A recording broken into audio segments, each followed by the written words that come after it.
Welcome friends, welcome to my YouTube channel. आज general science की series में हम पढ़ने वाले हैं कंपोनेंट्स ऑफ जो है ब्लड। अब यहाँ पर कंपोनेंट्स ऑफ ब्लड की अगर हम बात करेंगे तो इसमें सबसे पहले तो हम ये देखेंगे कि जो ब्लड है, ठीक है, उसके कितने कंपोनेंट्स है, उसमें क्या क्या है, ठीक है। फिर उन कंपोनेंट्स के बारे में हम यहाँ पर क्या करने वाले हैं, स्टडी। जैसे हम यहाँ पर देखेंगे ब्लड जो है उसको मेनली दो भागों में हम क्या करते हैं, डिवाइड करते हैं। एक तो हमारा क्या होता है, प्लाज्मा होता है, और दूसरा अगर हम यहाँ पर देखें तो ये हमारी होती है, ठीक है, ब्लड सेल, जिसे हम बोलते हैं रक्त कणिकाएं, ठीक है।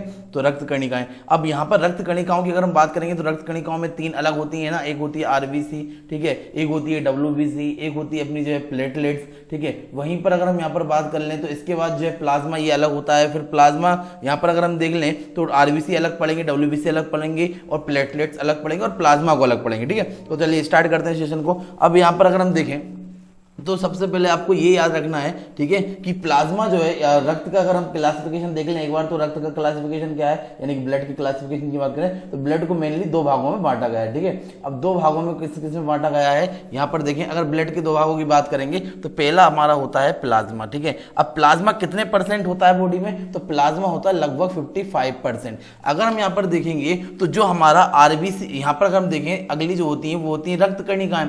अब रक्त कणिकाओं की अगर हम बात कर लें तो रक्त कणिकाएं कितने परसेंट होती हैं, ठीक है, पूरी बॉडी में या पूरे ब्लड में, तो ये होती है टोटल 45%। अब इनमें कितनी आती हैं, एक तो आ जाती है अपनी, ठीक है, आरबीसी, जिसे हम बोलते हैं रेड ब्लड सेल, ठीक है, रेड ब्लड जो है कार्पस्कल्स।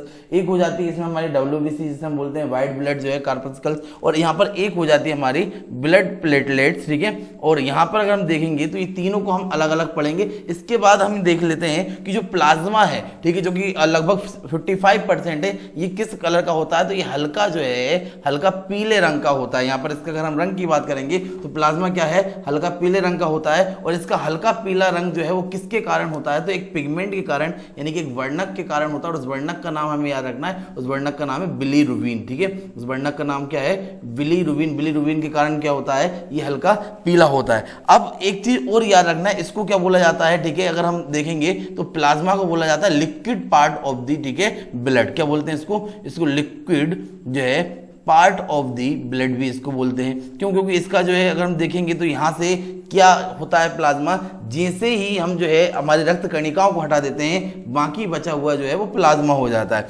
अब जैसे मान लो मेरा ब्लड है, ब्लड में से मैं अगर केवल और केवल आरबीसी हटा दूं, ठीक है, ब्लड में से अगर मैं केवल और केवल आरबीसी हटा दूं तो जो मेरा बचता है वो सारा का सारा मेरा क्या कहलाता है, प्लाज्मा कहलाता है। अब इसमें इसके अंदर जो है डब्ल्यूबीसी भी जाएंगी, प्लेटलेट्स भी जाएंगी, ठीक है। बस आरबीसी आप माइनस कर दो, ठीक है, तो ब्लड माइनस जो है आरबीसी, आपका जो भी बचा वो सब किस में जाएगा, ठीक है, प्लाज्मा में जाएगा। इसका कलर कैसा होता है, तो इसका कलर मैं आपको बता चुका हूं कि हल्का जो है येलो होता है, हल्का जो है पीला होता है। और इसका कारण भी क्यों है, क्योंकि इसमें क्या होता है, बिलीरुबिन होता है। अब इसका सबसे बेसिक फंडा मैं आपको बताता हूं। जब अगर मान लो जॉइंटिस हो, यानी पीलिया हो जाए, तो जब पीलिया होता है तो पूरी बॉडी पड़ने लगती है पीली। उसका कारण क्या है कि उसमें पूरी हमारे ब्लड में बिलीरुबिन की मात्रा बढ़ जाती है। तो जो हल्का पीलापन है वो तेज पीला हो जाएगा, यानी कि जो हमारी रक्त जो है उसमें जो प्लाज्मा है वो ज्यादा पीला होने लगेगा, जिसके कारण वो पीलापन हमारे आंखों में, हमारे नाकों में, हमारे नाखूनों में आ जाता है, ठीक है। और इस तरीके से लीवर डैमेज होता है, क्योंकि बिलीरुबिन जो है वो कहां से निकलता है, ठीक है, लीवर यानी कि यकृत से निकलता है। अब लीवर की कहानी थोड़ी सी समझेंगे। लीवर की कहानी अगर हम यहां पर देखेंगे, ठीक है, तो लीवर जो है उससे दो हमारे वर्णक निकलते हैं। कितने वर्णक निकलते हैं लीवर से, तो लीवर से अगर हम बात करेंगे तो लीवर से दो वर्णक निकलते हैं। यहां पर मैं समझा देता हूं अलग से। देखो, लीवर से निकलते हैं दो वर्णक। दो वर्णकों के नाम याद रखना। एक का नाम है बिलीरुबिन, ठीक है। बिलीरुबिन जो आप समझ चुके होंगे कि नहीं यार भाई, ये इससे तो जो है प्लाज्मा का कलर जो है क्या होता है, हल्का पीला होता है, बिलीरुबिन। एक का नाम होता है बिलीवार्डिन, ठीक है, ये भी बहुत ही इंपॉर्टेंट है। जैसे बिलीरुबिन इंपॉर्टेंट है वैसे बिलीवार्डिन इंपॉर्टेंट है। बिलीवार्डिन की अगर हम बात करेंगे तो इसका काम क्या है, ये भी रंग देता है, ठीक है। बिलीरुबिन जो है हमारे प्लाज्मा को हल्का रंग देता है, ठीक है, हल्का पीला रंग देता है। तो वहीं पे बिलीवार्डिन जो है वो क्या करता है, जो हमारा बाइल जूस निकलता है, ठीक है, जिसे हम पित्त रस कहते हैं।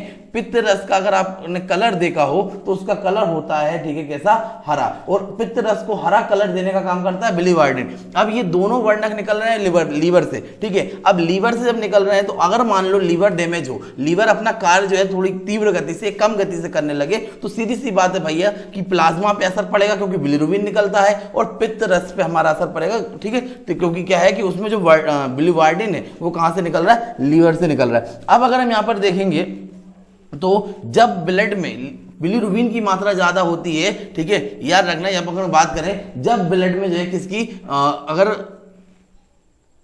ब्लड में, ठीक है, किसकी बिलीरुबिन की मात्रा ज्यादा होती है तो क्या होता है, याद रखना, उस समय पीलिया हो जाता है या जो है जॉइंडिस हो जाता है, ठीक है। अब अगर हम यहाँ पर देखेंगे इसके बाद कंपोजिशन ऑफ प्लाज्मा पढ़ लेते हैं। क्या पढ़ लेते हैं, कंपोजिशन ऑफ, ठीक है, प्लाज्मा। कंपोजिशन ऑफ प्लाज्मा में देखते हैं सबसे पहले तो, ठीक है, इसमें कंपोजिशन ऑफ प्लाज्मा में यानी प्लाज्मा में क्या क्या होता है, तो प्लाज्मा में वाटर होता है। वाटर का परसेंट कितना होगा भैया, 90% वाटर है, ठीक है, खून में कुछ और नहीं है, पानी सबसे ज्यादा है, तो प्लाज्मा में 90% जो है क्या है, वाटर है। अब इसके बाद बचा 1%, ठीक है, याद रखना, ग्लूकोज, ठीक है, ग्लूकोज और जो मिनरल्स होते हैं वो 1% है, ठीक है, मिनरल्स यानी खनिज वगैरह ना, ग्लूकोज और मिनरल्स कितने हैं, 1% है। अब कौन कौन से मिनरल्स हैं ये भी बता दो, तो ठीक है भैया, देखो एक तो होता है अपना आयरन, ठीक है, आयरन के बाद कैल्शियम लिख लो, कैल्शियम के बाद लिख लो आप सोडियम, सोडियम के बाद लिख लो क्लोरीन, और क्लोरीन के बाद लिख लो पोटेशियम। ये सारे के सारे मिनरल्स होते हैं, ठीक है। अब ये नहीं पता कि आपका सर बताओ सोडियम लेके घूम रहा है ब्लड में, ठीक है। यहां पर ग्लूकोज की बात करेंगे तो ग्लूकोज होता है C6H12O6, ठीक है, ये याद रखना है, ये इसका केमिकल फॉर्मूला मैंने आपको बताया है, ठीक है। ग्लूकोज जो होता है, ठीक है, ये हमें शरीर को ऊर्जा देने का काम करता है, ये आपको पता ही है। वहीं पर अगर हम बात करें मिनरल्स की तो ये शरीर के विकास में जो है क्या होते हैं, सहायक होते हैं, ठीक है, शरीर के विकास में काफी सहायक होते हैं। और इसीलिए कहा जाता है कि जब आप जो है भोजन ले रहे हैं तो पूरा मिनरल्स युक्त, ठीक है, खनिज युक्त भोजन होना चाहिए, ताकि आपकी हाइट, आपके जो है शरीर का संभाग जो है पूरा का पूरा विकास हो, संपूर्ण विकास हो। अब इसके बाद और क्या होता है भाई, पहला तो वाटर बता दिया, दूसरा ये बता दिया, तीसरा याद रखना प्रोटीन। प्रोटीन की मात्रा बहुत होती है जो है प्लाज्मा में। अब कौन कौन से प्रोटीन होते हैं उसकी कहानी जरा देख लेते हैं। प्रोटीन की अगर हम बात करेंगे तो इसमें एक पहला प्रोटीन जो मैं आपको बता रहा हूं उसका नाम है थ्रोम्बिन, ठीक है। कौन सा प्रोटीन होता है, थ्रोम्बिन प्रोटीन होता है। वहीं पर अगर हम यहां पर देखेंगे तो अगले प्रोटीन की बात कर लें तो एक होता है, ठीक है, प्रोथ्रोम्बिन। कौन सा, ठीक है, प्रोथ्रोम्बिन। और इसके बाद तीसरा जो प्रोटीन इसमें होता है वो होता है अपना कौन सा, ठीक है, तो वो होता है अपना फाइब्रिनोजिन, ठीक है। अच्छा, फाइब्रिनोजन से पहले फाइब्रिन लिख लो, ठीक है, फाइब्रिन होता है। और चौथा आप इसमें लिख सकते हो फाइब्रिनोजन। ये बड़ा भैया मजेदार प्रोटीन है। क्यों प्रोटीन है मजेदार, इसको बता दें। अगर ये प्रोटीन ही ना हो और गलती से आपकी बॉडी में कहीं कट लग जाए तो समझ लो उस कट से पूरा का पूरा खून बाहर चला जाएगा। मतलब अगर फाइब्रिनोजन ना हो तो ब्लड की क्लोटिंग नहीं होती, रक्त का जो थक्का जमता है वो केवल और केवल एक ही प्रोटीन की वजह से जमता है और उस प्रोटीन का नाम है फाइब्रिनोजन। तो इस प्रोटीन को भैया स्पेशली धन्यवाद दे देना, क्योंकि अगर ये नहीं होता तो समझ लेना आपके शरीर में से सारा का सारा रक्त निकल चुका होता बचपन में गिरते ही से, ठीक है। इसके बाद अगला अगर हम यहां पर देखेंगे तो अगला हमारे पास एक और प्रोटीन इसमें होता है पांचवा, और उस प्रोटीन का नाम है ग्लोबुलिन, ठीक है, ग्लोबुलिन। अच्छा, ग्लोबुलिन का जब भी नाम आता है एक नाम और याद रख लेना, ठीक है, वो है एल्बुमिन, ठीक है। ये दोनों ही जो है काफी मजेदार प्रोटीन है और दोनों के ही काफी मजेदार रोचक जो है काम भी है। जैसे अगर हम देखेंगे, मैंने आपको बताया एक है कौन सा, ग्लोबुलिन, और एक है एल्बुलिन, ठीक है। अब ग्लोबुलिन का काम क्या है और एल्बुलिन का काम क्या है, ये ध्यान से सुन लो, ठीक है। अगर हम यहाँ पर बात करेंगे तो सबसे पहले तो फाइब्रिनोजन का आप लिख लो भैया ना, जिन्होंने नहीं लिखा है, हाँ मैं बता दे रहा हूँ। देखो, फाइब्रिनोजन की अगर हम बात करेंगे तो जो फाइब्रिनोजन प्रोटीन होता है, ठीक है, इसका काम है रक्त का थक्का जमाना, ठीक है, रक्त का थक्का जमाना। वहीं पर अगर हम बात करेंगे तो एक हमारा होता है कौन सा, ग्लोबुलिन। अब ग्लोबुलिन की अगर हम बात कर लें, ठीक है, कौन सा, ग्लोबुलिन। तो ग्लोबुलिन क्या करता है, जो हमारा इम्यून सिस्टम होता है यानी प्रतिरक्षा तंत्र, ठीक है, प्रतिरक्षा तंत्र को क्या करता है, उसके निर्माण में जो है सहायक होता है, याद रखना। तो ग्लोबुलिन क्या होता है, प्रतिरक्षा तंत्र का निर्माण करता है, ठीक है, प्रतिरक्षा तंत्र यानी इम्यून सिस्टम के जो है निर्माण में बहुत सहायक होता है। एक और मैंने बताया था नाम, जिसका नाम है एल्बुमिन, ठीक है। तो एल्बुमिन भी आपको याद रखना है। एल्बुमिन की कहानी क्या है, ये क्या करता है कि जो हमारे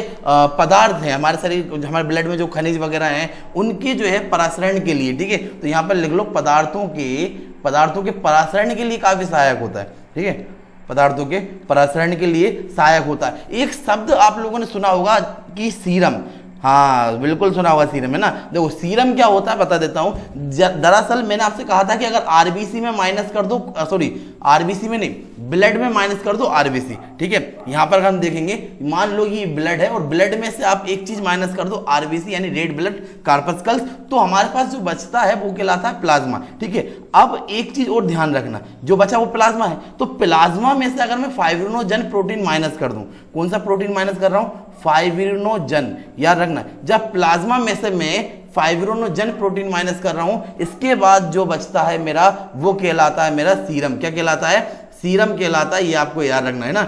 हाँ अच्छा, सीरम याद रखना, सीरम जो है ब्लड क्लोटिंग में भाग नहीं लेता, याद रखना। सीरम जो है यहां पर मैं लिख देता हूं कि ये क्या करता है, ब्लड क्लोटिंग में भाग नहीं लेता, में भाग, ठीक है, नहीं लेता, ये आपको याद रखना है। तो यहां पर अगर हम देखेंगे तो अभी मैंने आपको क्या बताया, ये फाइब्रिनोजन जो प्रोटीन है उसका काम है रक्त का थक्का जमाना, ग्लोबुलिन का काम है हमारे जो है प्रतिरक्षा तंत्र का निर्माण करना, एल्ब्यूमिन का काम है पदार्थों के प्रसरण करना, सीरम बनता है प्लाज्मा में से जब फाइब्रिनोजन प्रोटीन हट जाता है, प्लाज्मा बनता है जब ब्लड में से आरबीसी हट जाती है। अब बची अपनी आरबीसी, डब्ल्यूबीसी और प्लेटलेट्स। इसकी क्लास एक मैं कल डाल दूंगा या कल आपको जो है ले लूंगा, ठीक है। हाँ तो आज का यही आपको जो है याद रखना है।